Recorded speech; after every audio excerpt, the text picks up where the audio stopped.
Wir alle, die wir in diesen stürmischen Zeiten des Wandels inkarniert sind durch den Schleier des Vergessens gegangen und haben uns stattdessen mächtige Glaubenssysteme installiert. Warum ist deine Seelensehnsucht ein perfekter Wegweiser für dich? Wie kannst du unterscheiden zwischen Egowunsch und Seelenwunsch? Was kann passieren, wenn du deine Seelensehnsucht permanent ignorierst? Um einfach zu Beginn mal ein Bild zu machen, was bei diesem Inkarnationsprozess passiert, bemühe ich gern das Bild einer Salzkristalllampe. In der Mitte ist diese Glühlampe vergleichbar mit unserer unsterblichen Seele. Die möchte nur eins: leuchten.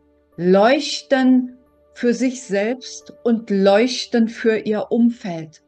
Dadurch, dass wir durch den Schleier des Vergessens gegangen sind, ist uns allerdings das, was uns zum Leuchten bringt, häufig nicht mehr bewusst. Wir wissen es einfach nicht.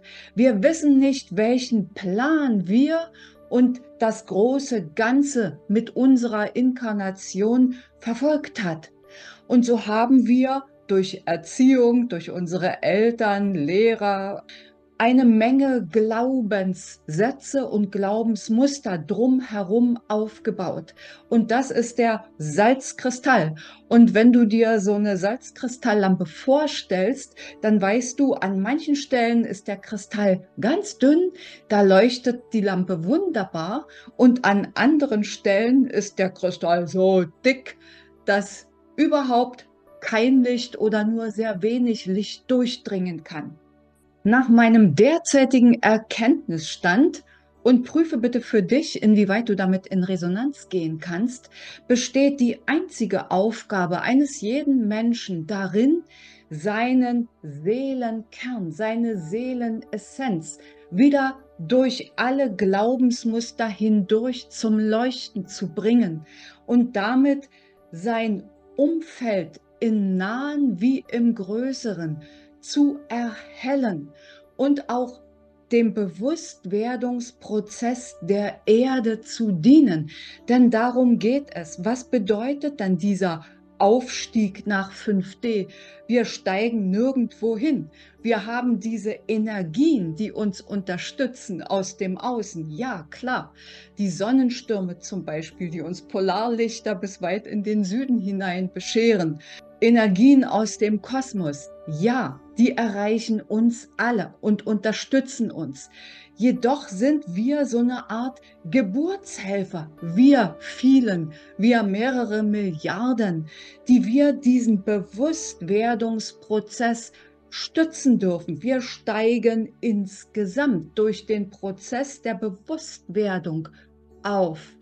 Und die Seelensehnsucht ist aus meiner Sicht ein sehr guter Wegweiser dafür, was eigentlich der Plan für unsere Seele im Gegensatz zum Plan, den wir vielleicht als Ego haben, als Persönlichkeit haben. Beispiel dafür: Die Älteren kennen das Lied bestimmt, die Jüngeren, ja, die haben vielleicht auch schon davon gehört. Das Lied von Udo Jürgens, Ich war noch niemals in New York. Da kommt so eine Sehnsucht durch. Wie kannst du nun unterscheiden zwischen Wünschen deines Egos und Seelenwünschen, Seelensehnsüchten? Manchmal ist das gar nicht so einfach, weil das so nahe beieinander liegt. Nimm nur mal zum Beispiel: Deine Eltern haben einen kleinen Handwerksbetrieb. Sie sind mittlerweile in dem Alter, wo sie es gern an die nächste Generation übergeben möchten. Du liebst das Handwerk, was deine Eltern aufgebaut haben. Jedoch liebst du es nicht, was dort alles an Verantwortung mit dranhängt. Du möchtest gern einfach nur dem Handwerk selbst frönen, ohne zum Beispiel Personalentwicklung betreiben zu müssen, sich um Marketing, Umsatzzahlen und zu kümmern. Also wäre ein Ego-Wunsch Ein Seelenwunsch wäre zum Beispiel, dieses Handwerk bis zur Perfektion selbst zu beherrschen und die ganzen betriebswirtschaftlichen Dinge außen vor zu lassen. Das liegt nahe beieinander und man kann mitunter gar nicht so genau entscheiden. Du bist vielleicht geneigt, dem Wunsch deiner Eltern zu entsprechen, aber wirklich glücklich wird deine Seele dabei nicht werden, wenn du zum Beispiel ein begnadeter Handwerker bist oder ein begnadeter Musiker, Sänger, Künstler, whatever. Häufig sind es die ganz kleinen, leisen Stimmen, dieses Unwohlsein, dieses, ach, eigentlich will ich nicht. Auf der anderen Seite fehlt dir aber vielleicht der Mut, das auch klar zu kommunizieren. Aus meiner Sicht war keine Zeit besser geeignet, um den wahren Seelenwünschen zu entsprechen und ihnen auch zu folgen. Natürlich gehört dazu Mut. Und es gibt auch noch einen anderen Weg, wie du es gut herausfinden kannst. Lausche einfach mal auf dein Umfeld. Das, was dir immer wieder bescheinigt wird, was für dich selbstverständlich ist, was du allem Anschein nach richtig gut drauf hast. Da könnte ein Seelenwunsch, eine Seelenaufgabe sein, etwas, was deine Seele zum Leuchten bringt. Und eine gute Möglichkeit, um noch näher dort dran zu kommen, ist es, dich mit deinem höheren Selbst, mit Gott, mit dem Universum zu verbinden und zu hören, was dir an Botschaften gebracht wird. Am besten schaffst du das in meditativem Zustand. Wie Meditieren geht, verlinke ich noch einmal am Ende dieses Videos. Und zur letzten Frage. Was kann passieren, wenn du die Sehnsucht deiner Seele permanent ignorierst? Durch meine jahrelange Meditationspraxis und im Grunde permanentes Online-Sein bekomme ich natürlich jede Menge Inspirationen und Botschaften aus der geistigen Welt.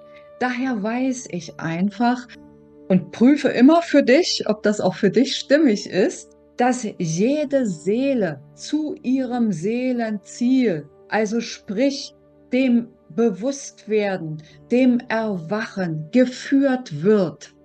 Es passiert, indem du Botschaften erhältst, sanfte Botschaften in Form zum Beispiel von Synchronizitäten. Auch dazu verlinke ich am Ende ein Video. Aber eben auch durch diese inneren Stimmen, die du erhältst. Wenn du permanent drüber hinweggehst, dann wird das Universum, wird Gott, wird die geistige Welt deutlicher und schickt dir möglicherweise Erkrankungen, die dich dazu zwingen, nachzudenken und in dich zu gehen, in dein Herz zu gehen. Unser Herz ist nämlich verbunden mit der geistigen Welt, mit der Quelle, mit dem Universum. Über unser Herz erhalten wir alle Botschaften, die erforderlich sind. Und aus der geistigen Welt weiß ich, dass wir immer mehrere Möglichkeiten haben, eine bestimmte Erfahrung zu machen. Simples Beispiel, du liebst die Musik. Da kannst du Ensemblemitglied in einem Chor werden. Du kannst auf der Bühne stehen als Mitspieler in einer Band. Du kannst aber natürlich auch Erzieher werden in einer musikalisch ausgerichteten Kita. Zum Beispiel. In all den Fällen wirst du einen Weg finden, deine musikalischen Begabungen und Talente an die Menschheit zu bringen und damit deine Seele zum Leuchten zu bringen. Die Wege sind verschieden und aus meiner persönlichen Erfahrung weiß ich, dass es Dinge gibt, die eine Seele tun muss, wenn sie gesund bleiben will. Da führt kein Weg dran vorbei. Und es gibt andere Dinge, die sie tun kann. Und manchmal ist es eben Gebot der Stunde, aus Rücksichtnahme in Liebe und zum Wohle aller auf einen ganz intensiven Wunsch erst einmal zu verzichten. zugunsten der Gemeinschaft. Das heißt ja nicht, dass du dem nicht späterhin doch noch nachgehen kannst. Ich hoffe, das Ganze hat dich ein bisschen inspiriert und ein bisschen Klarheit in die ganze Geschichte zwischen Ego-Wunsch und Seelenwunsch gebracht. Ich wünsche dir viel Spaß beim Ausprobieren, Meditieren, dir selbst auf die Spur kommen und wünsche dir eine gute Zeit bis zum nächsten Video. Jetzt sage ich erstmal Tschüss.